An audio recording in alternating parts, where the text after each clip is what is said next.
Hello बच्चों, let's see this question. Given below are two statements. One is labeled as assertion A and other is labeled as reason R.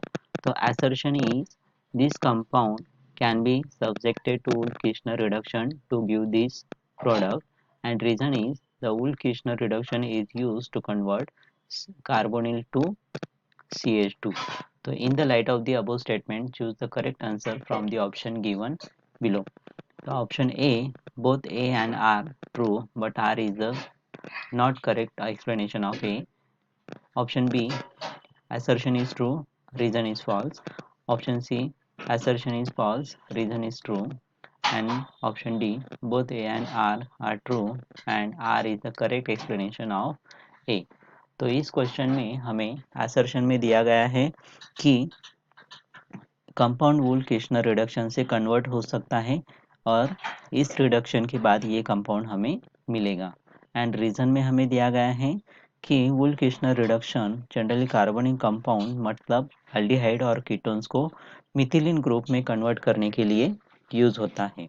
तो इस question के लिए हमारा की concept होगा, that is की कंसेप्ट वूल किर्शनर reduction, वूल किर्शनर reduction. Okay, किर्शनर reduction एक method है जो कार्बोनिल कंपाउंड्स को मतलब आइदर इट इज एल्डिहाइड और कीटोन को अल्केन में कन्वर्ट करती है, अल्केन में कन्वर्ट करती है। मतलब इस प्रोसेस में हम यहाँ पे as a reagent hydrogen use करते हैं एंड कंडीशंस होती है यहाँ पे in presence of strong base, and at that high temperature this reaction is carried out. Okay, at the high temperature this reaction is carried out. तो analysis, अगर हम analysis करें assertion एंड रीजन का, तो हमें assertion में दिया हुआ है that is this product. Okay, Cl and यहाँ पे हमारा कार्बोनिल ग्रुप है। ओके, मतलब कीटोनिक ग्रुप है। तो ये जब हमारा NH2 के साथ रिएक्ट करेगा तो हमें ये कंपाउंड मिलेगा। ओके, ये हमें असर्शन में दिया हुआ है। अब हमें अगर जनरल मैकेनिज्म देखें वुल-किर्शनर रिडक्शन का, तो वो क्या होता है जनरली। फॉर एग्जांपल हम यहाँ पे अल्डिहाइड और कीटोन लें एंड उसकी रिएक्शन अगर हम हाइड्रोजन के साथ करें तो हाइड्रोजन क्या होता है, एक हाइड्रोजन जनरली ये रिड्यूसिंग एजेंट रिडक्शन करता है कार्बोनिल ग्रुप का। तो यहाँ पे हमारा फर्स्ट इंटरमीडिएट बनेगा when this hydrogen is react with the carbonyl carbon. तो यहाँ पहले मिलेगा that is R2C double bond N NH2। तो इस प्रोसेस में अगर हम यहाँ पे कीटोन कंसीडर करें तो हमारा ये R2 यहाँ आएगा एंड इसमें से एक वाटर मॉलिक्यूल्स रिमूव हो जाएगा। तो वाटर मॉलिक्यूल रिमूव होने के बाद ये NH2 ग्रुप यहाँ पे जुड़ जाएगा, that is called as the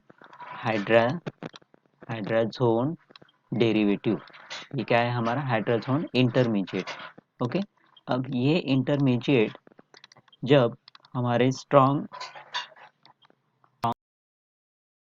base के साथ रिएक्ट करेगा तो इस रिएक्शन में हम स्ट्रॉन्ग बेस यूज करेंगे that is KOH and at the high temperature, मतलब इस रिएक्शन में generally 180 to 200 degree centigrade temperature use होता है।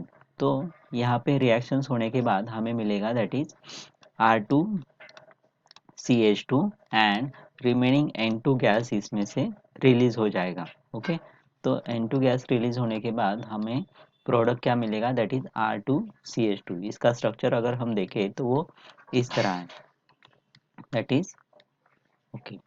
तो इस तरह हमें हाइड्रोजन्स यूज करके हमें क्या मिलेगा, ketone group is converted into CH2 group. General mechanism for the Wolff Kishner reduction reaction.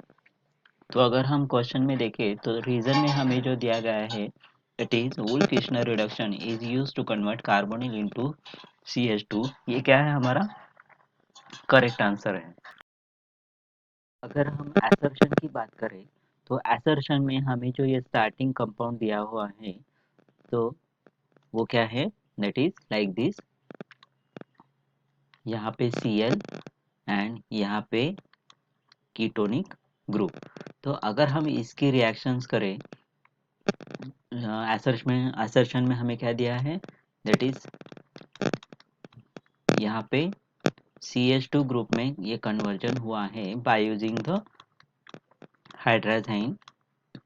तो ये वुल्फ-किर्चner रिडक्शन तो दिखाता है, लेकिन जब हमारे कंपाउंड में Cl ग्रुप प्रेजेंट हो तो ये क्या करता है, वुल्फ-किर्चner रिडक्शन में बेस यूज होता है जनरली KOH। ओके, तो अगर हम यहाँ पे हाइड्राजाइन के साथ KOH a strong base use करें तो वो थोड़ा सा हर्ष होगा, क्योंकि क्लोरीन एक बेस सेंसिटिव ग्रुप है। क्लोरीन क्या है, एक बेस सेंसिटिव ग्रुप है। ओके, तो और ये सब और ये बेस के प्रेजेंस में रिएक्ट कर सकता है। क्लोरीन जो कंपाउंड में प्रेजेंट है तो वो पोटेंशियली डिहाइड्रो हैलोजिनेशन या फिर एलिमिनेशन रिएक्शन में रिएक्ट कर सकता है।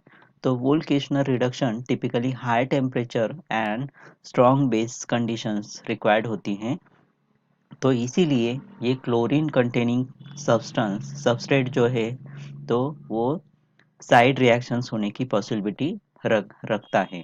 तो इसीलिए हमारा प्रोडक्ट होगा लाइक दिस, मतलब यहाँ पे OH माइनस अटैक करेगा Cl पे, O माइनस अटैक करेगा स्ट्रॉन्ग बेस अटैक करेगा Cl पे एंड ये बॉन्ड कहाँ शिफ्ट होगा, यहाँ। तो हमें प्रोडक्ट मिलेगा लाइक दिस। ओके, ये टेम्परेचर रिएक्शन एट 180 डिग्री पे कैरिड आउट होगी। तो यहाँ पे chlorine containing compound base sensitivity होते हैं और हर्ष बेसिक कंडीशन में रिएक्ट कर सकते हैं। तो इसीलिए Wolff Kishner reduction generally strong base and high temperature involve करता है।